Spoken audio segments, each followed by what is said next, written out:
Your politeness is complicity. Your silence is endorsement. And your willingness to shrink is the lubricant that keeps dysfunctional systems operating smooth. Each time you nod along with ideas that violate your values, each time you laugh at jokes that diminish others, each time you accept treatment that disrespects your dignity, you're not being adaptable, you're being cowardly. The difficult people throughout history who refuse to accommodate injustice are the only reason we've made any moral progress at all. Yet we've been conditioned to value harmony over integrity, to prioritize comfort over truth, to choose belonging over purpose. How many more generations will suffer? Because you're more afraid of creating tension than living a lie. That voice inside you, the one that whispers when everyone else has gone quiet. What is it telling you right now? And what has it cost you? I want to ask you a question that might feel uncomfortable. Who are you when nobody's watching? Who are you when there's no need to impress, to conform, to fit into the narrow confines of others' expectations? Because that person, that authentic, unbridled, magnificent version of you, is waiting patiently for permission to emerge. Permission that only you can give. There's a story about a magnificent eagle that was raised among chickens. This eagle, with its tremendous wingspan and powerful talons, spent its days pecking at the ground, never once looking to the sky. Why? Because that's what the chickens did. That's what was modeled, expected, comfortable. No one in the chicken yard wanted an eagle soaring above, reminding them of heights they'd never reach. How many of us are eagles living as chickens? Every time you deny your greatness to make someone else comfortable, you're not practicing kindness. You're participating in a profound dishonesty. You're telling a lie about who you are. And here's the painful irony. Those people you're trying to appease, they're not actually comforted by your smallness. They're reminded of their own. Your light doesn't threaten others because it's too bright. It threatens them because it illuminates the darkness they've become accustomed to. It reminds them of choices unmade, paths not taken, dreams deferred. But is that really your burden to carry? I've sat with people in their final moments of life. Not once have I heard someone say, I wish I'd made myself smaller to make others more comfortable. Instead, they whisper of regrets that sound like, I wish I'd had the courage to live honestly. I wish I hadn't cared so much what others thought. I wish I'd let myself be happier, freer, more fully expressed. The tragedy isn't that these realizations come at the end, it's that they didn't have to wait until then. Think about the people you most admire. Are they the ones who carefully curated their lives to avoid rocking any boats? Or are they the ones who stood in their truth even when it was inconvenient, even when it disturbed the status quo, even when it meant standing? We admire courage in others while denying ourselves the opportunity to be courageous. This isn't meant to diminish you. It's meant to liberate you. When was the last time you spoke a truth that made your voice shake? When did you last create something without worrying how it would be received? When did you make a choice based solely on what felt right to your soul, not what pleased your circle? These are the moments when we touch authentic living. These are the instances when we remember who we really are. Your uniqueness isn't something to be tolerated. It's essential. It's not an inconvenience to be managed, but a gift to be expressed. But what about humility? Someone might ask, isn't there virtue in modesty? True humility isn't thinking less of yourself. It's thinking of yourself less. It's not self-deprecation or self-denial. It's self-knowledge without the ego's constant need for validation. The most humble people I've known have also been the most comfortable in their own skin. They don't need to prove anything, which gives them the freedom to be fully themselves. Authenticity isn't selfishness. It's the prerequisite for genuine connection. What if your reluctance to shine isn't serving anyone? What if your self-diminishment isn't actually sparing others? What if it's depriving them? There's a particular kind of pain that comes from betraying yourself. It's not the clean, sharp pain of a sudden injury. It's the dull, persistent ache of chronic disease. It's the slow poisoning of possibility. And over time, it doesn't just diminish your life, it becomes your life. Is that the story you want to write? I believe no, I know. That inside you right now is a voice of wisdom that transcends social conditioning, that knows what you're truly capable of, that understands your particular form of genius. It might be quiet from years of being ignored, and it's not too late to start listening. What would happen if just for today, you decided to stop playing small? What if you spoke the truth that's been lodged in your throat? What if you pursued the dream you've been rationalizing away? What if you allowed yourself to be seen? Really seen? Not as you think others want you to be, but as you actually are. Some people would be uncomfortable. Some might even walk away. But others, the ones who've been waiting for permission to be authentic themselves, would be drawn to your courage like moths to a flame. And most importantly, you would begin the sacred process of reclaiming your integrity, of bringing your outer life into alignment with your inner truth. There's something I've observed repeatedly. When one person in any system, a family, a workplace, a friendship circle, begins to live more authentically, it creates a permission field around them. Suddenly, others feel they can be more real too.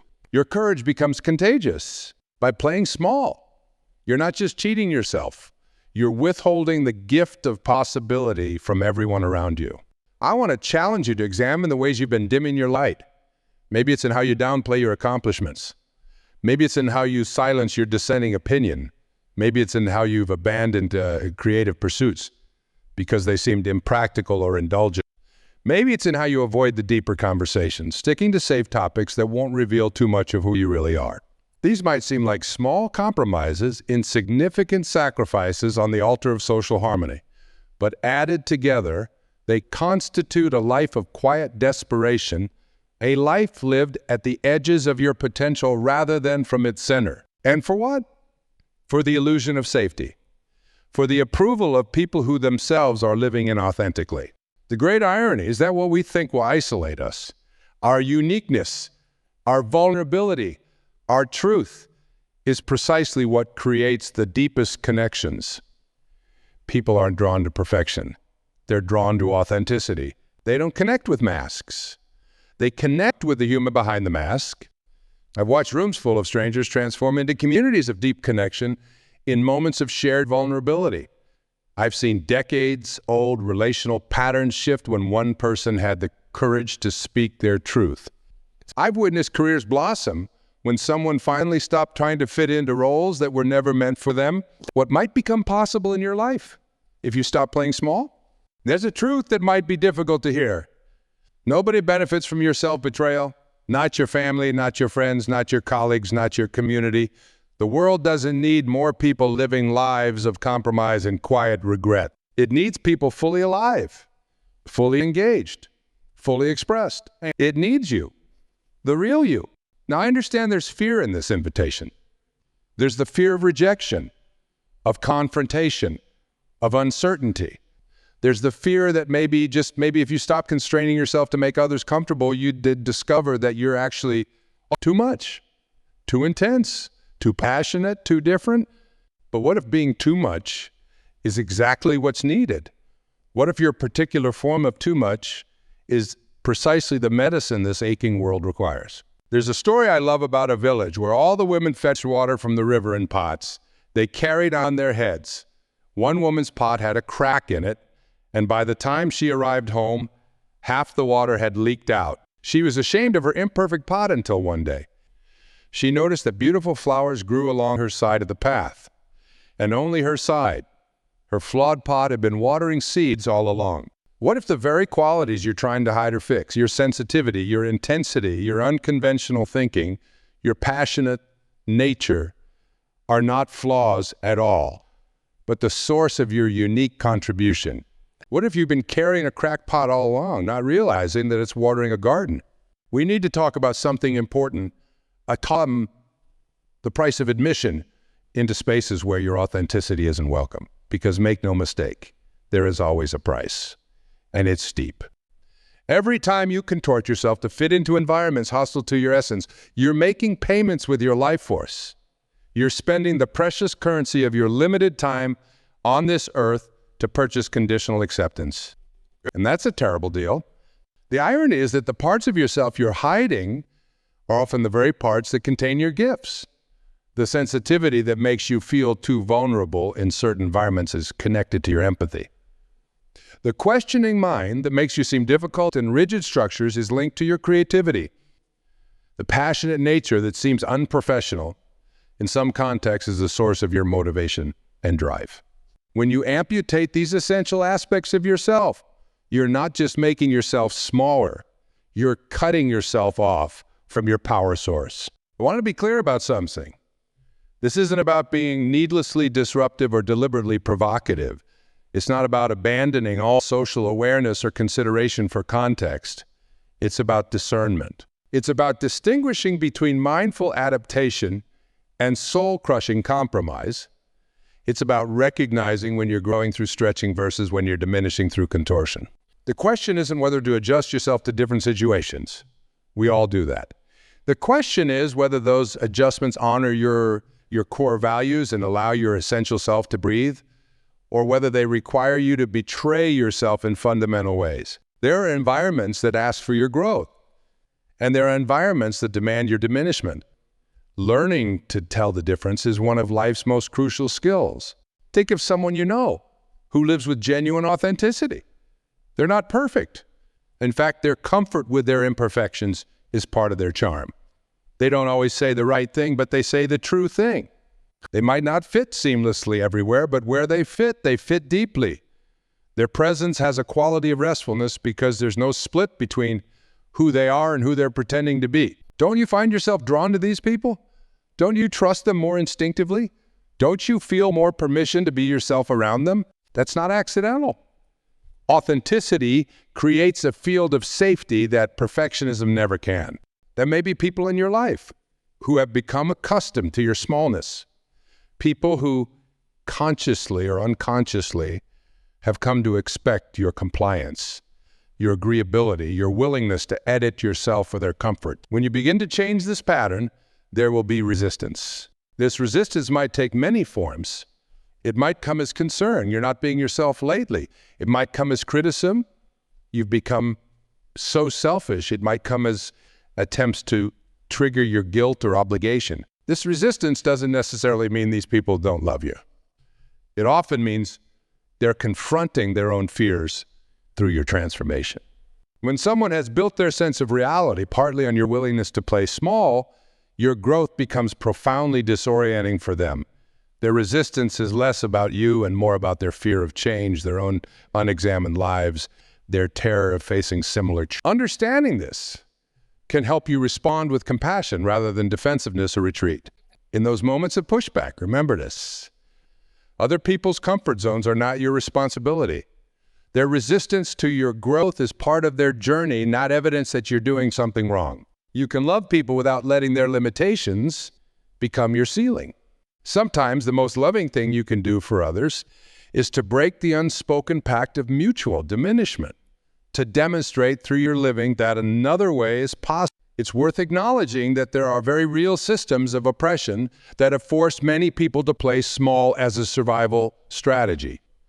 For those who face discrimination, marginalization, or abuse, self-constraint hasn't been a choice but a necessity. If that's part of your story, I honor the wisdom and courage it's taken to navigate those waters. And at the same time, I want to gently suggest that reclaiming your full selfhood in ways that feel safe and sustainable for you is not just a personal healing journey, but a revolutionary act. When those who've been silent speak, when those who've been marginalized take up space, when those who've been told they're too much refuse to shrink, the entire system begins to transform. Your liberation is bound up with the liberation of others. Your willingness to break free from these constraints doesn't just change your life. It creates possibility for countless others. There's something I've observed in those who've mastered the art of authentic living. They've developed a relationship with disapproval. Not a comfortable relationship necessarily, but a functioning one. They understand that disapproval is inevitable for anyone living a self-directed life. And they've stopped treating it as an emergency when it arrives. This doesn't mean they're callous or unfeeling. It means they've developed discernment about whose opinions truly matter. They've learned to distinguish between constructive feedback that helps them grow and projections that are more about the other person's issues than their action. Most importantly, they've recognized that the approval of others is simply too unstable a foundation on which to build a life.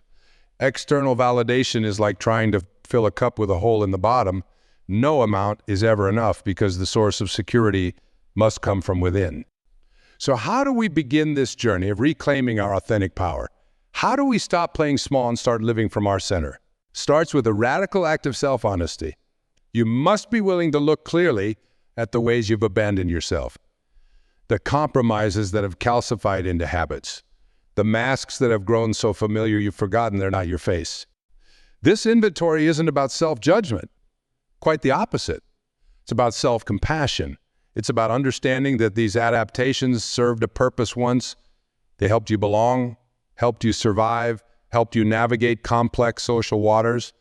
There's wisdom in acknowledging that you did the best you could with the awareness you had at the time.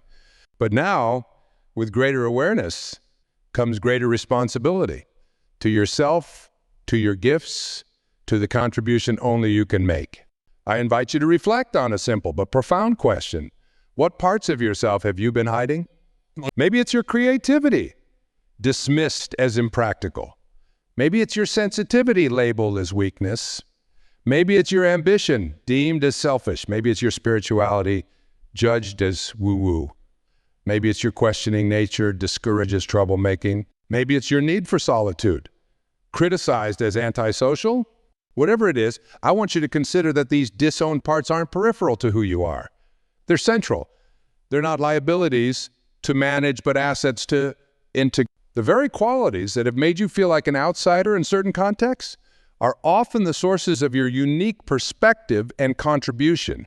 The poet David Whyte has a beautiful phrase for this: the courageous conversation. He says that the antidote to exhaustion isn't rest, but wholehearted. When we bring all of ourselves to our living, not just the convenient parts, not just the socially rewarded parts, but the full spectrum of our humanity, we access an energy that feels like coming home to ourselves. This integration doesn't happen overnight. It's not a single decision, but a practice, a continuous choosing of authenticity over approval, of growth over comfort, of truth over harmony. And yes, there will be stumbles along the way. There will be moments when the old patterns reassert themselves, when the fear feels overwhelming, when the temptation to slip back into smallness seems like the path of least resistance. In those moments, be gentle with yourself. Remember that you're unlearning lifelong conditioning, navigating without the familiar maps of people-pleasing and self-diminishment. It's natural to feel disoriented. It's normal to question whether the discomfort of growth is worth it. This is where community becomes crucial. We need mirrors that reflect our true nature back to us when we've forgotten. We need witnesses to our journey who can remind us of our why when the path gets difficult. We need fellow travelers who understand both the price and the promise of authentic living. Seek out these people. They might not be the ones currently closest to you. They might not share your history or background, but you'll recognize them by how you feel in their presence, more alive, more yourself, more connected to your own wisdom. At the same time, be prepared for relationships to shift as you change. Some connections were built on the foundation of your compliance, your willingness to play a role that no longer fits. As you step into your authentic power, these relationships will either need to transform or they may need to end. This is one of the most painful aspects of personal growth, but also one of the most necessary. Not everyone who is right for the old you will be right for the emerging you, and that's okay. It doesn't diminish the value those relationships held. It simply acknowledges that different chapters of our lives require different characters. The beauty is that as you become more authentic, you naturally attract relationships that can meet you at your new level of truth. You create an energetic field around you that draws in connections based on who you really are rather than who you're pretending to be. These relationships have a different quality. They're more nourishing, more spacious, more alive with possibility. This journey isn't about becoming someone new. It's about becoming who you already are beneath the layers of adaptation and accommodation. It's about archaeological work, not construction work, excavating rather than building. There's a story about Michelangelo that captures this perfectly. When asked how he created his masterpiece, David, from a block of marble, he reportedly said that David was already in the marble. He simply removed everything that wasn't David. Your authentic self isn't something you need to create or achieve. It's already there. waiting patiently beneath everything that isn't truly you. Your task is removal, not addition. This is actually profoundly reassuring. It means you don't need to figure out who you're supposed to be. You don't need to force yourself into yet another external ideal. You simply need to pay attention to what resonates at the deepest level and what doesn't. What brings you alive and what deadens you. What feels like truth in your body and what feels like compromise. Your body is an exquisite instrument of truth detection. It knows the difference between authentic expression and performance long before your mind catches up. That feeling of expansion in your chest, that sense of rightness, that quiet that resonates in your cells.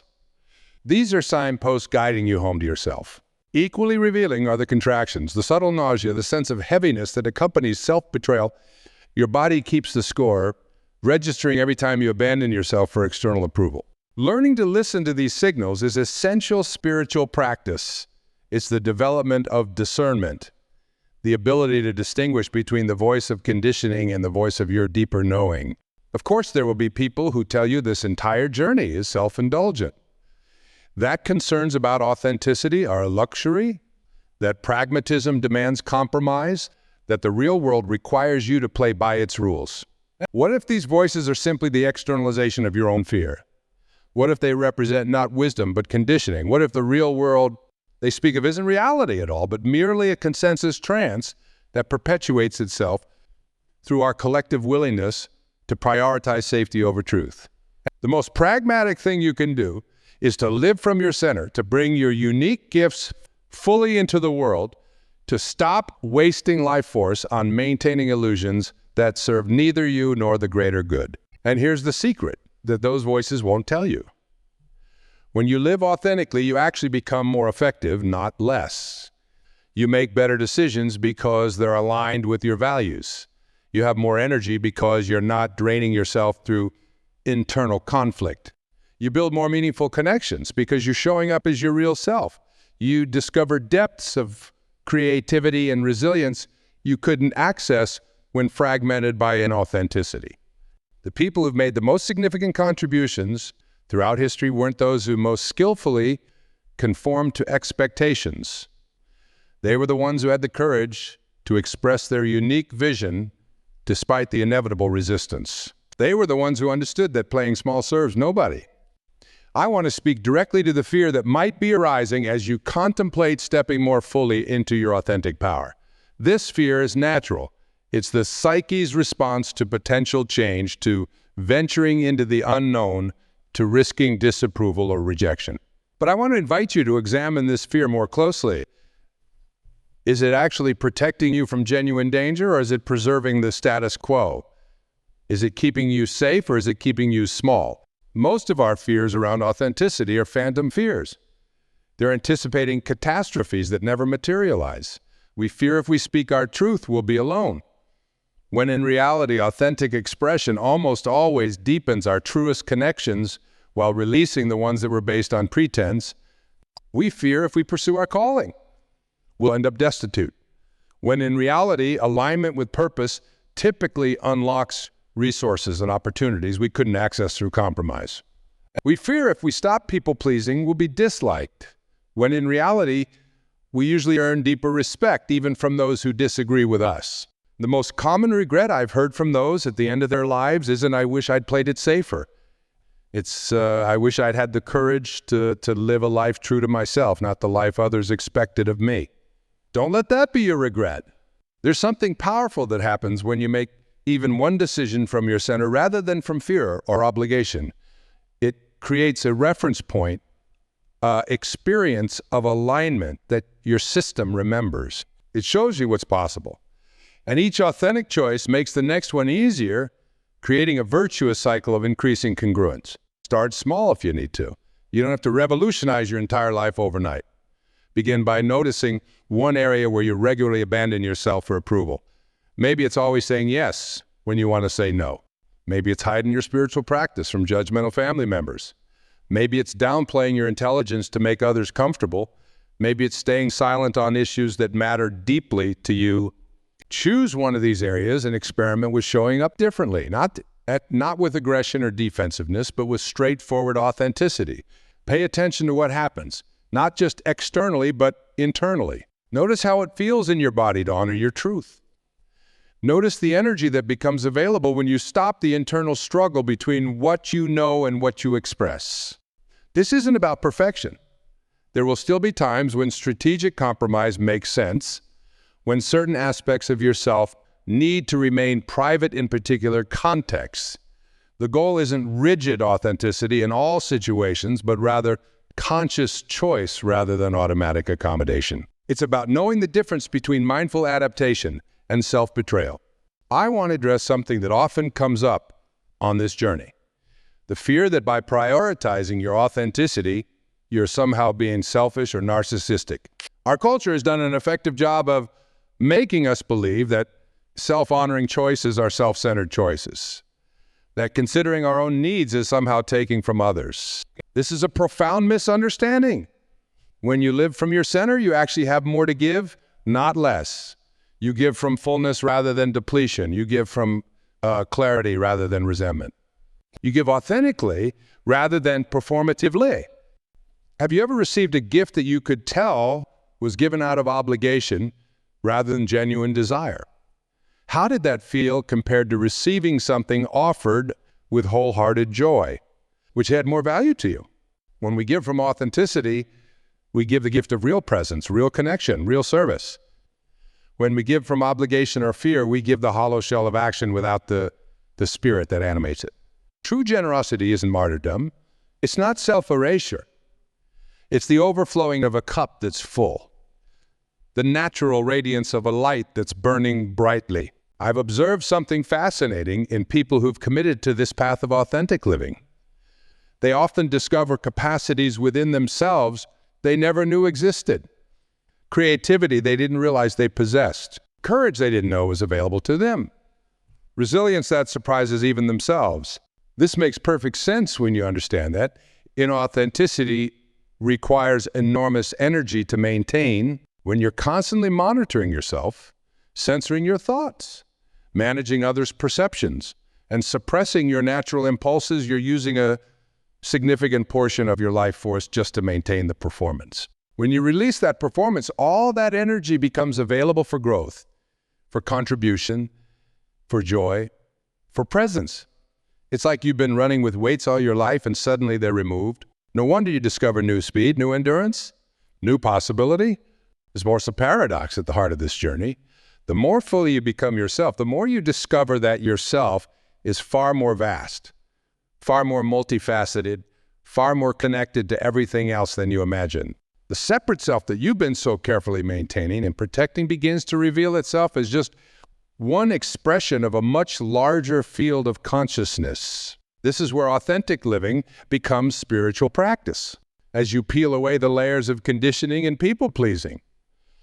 As you release the false identities constructed for external approval, you begin to experience the deeper current of being that runs beneath all the surface turbulence of persona. You discover that what you've been seeking through external validation was actually available all along through internal connection, the sense of enoughness, of basic okayness, of belonging in the universe. It was never dependent on others' opinions or approval. It's your birthright, accessible whenever you drop beneath the noise of conditioning into the silence of your essential nature. This doesn't mean you'll never again seek connection or appreciation from others. We're social beings wired for relationship, but it does mean you'll stop abandoning yourself to get those needs met. You'll stop using others as the sole arbiters of your worth. You'll recognize external validation as the cherry on top rather than the foundation of your sense of self. When you no longer need others' approval to feel worthy, you actually become more authentically connected to others. The relationships in your life transform from transactions based on mutual need fulfillment to celebrations of mutual. You stop using people as mirrors to confirm your identity and start seeing them in their own right, with their own journey, their own struggles, their own glory. True intimacy becomes possible only when two people are meeting from a place of wholeness rather than need, from authenticity rather than strategy. As you reclaim your full selfhood, you create the conditions for deeper connection rather than compromising it. I want to share a truth that's both challenging and liberating. And no one is coming to give you permission to be fully yourself. No one is going to arrive with the perfect circumstances, the ideal support system, the complete absence of resistance that would make authentic living safe. If you're waiting for that, you'll be waiting forever. The permission can only come from within. The perfect moment is this one. Exactly as it is, with all its imperfections and challenges, the ideal circumstances aren't the absence of obstacles, but the presence of your commitment to truth regardless of those obstacles. This doesn't mean you ignore practical realities or throw caution completely to the wind. It means you stop using circumstances as the excuse for self-betrayal. It means you get creative about finding expressions for your authenticity, even within constraints. It means you take responsibility for your choices rather than blaming external conditions for your compromises. Every significant transformation in human consciousness has come from individuals who were willing to stand in their truth before it was validated by the majority, before it was comfortable, before it was rewarded. They didn't wait for permission. They lived as if they already had it. What might become possible if you did the same? I want to acknowledge that there's grief in this journey. As you reclaim disowned aspects of yourself, as you shed inauthentic relationships, as you release identities that no longer serve you, there's legitimate loss to be honored. The familiar, even when it's constrictive, provides a sense of safety. Allow yourself to feel this grief without judging it as weakness or resistance. This grief doesn't mean you're making a mistake. It simply means you're awake to the complexity of transformation, that it can be both liberating and disorienting, both fulfilling and challenging, both expansive and contractive in the same breath.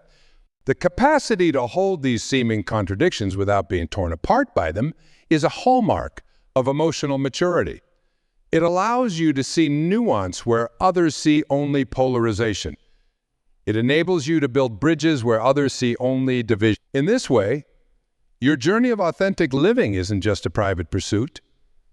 It's the development of capacities our world desperately needs.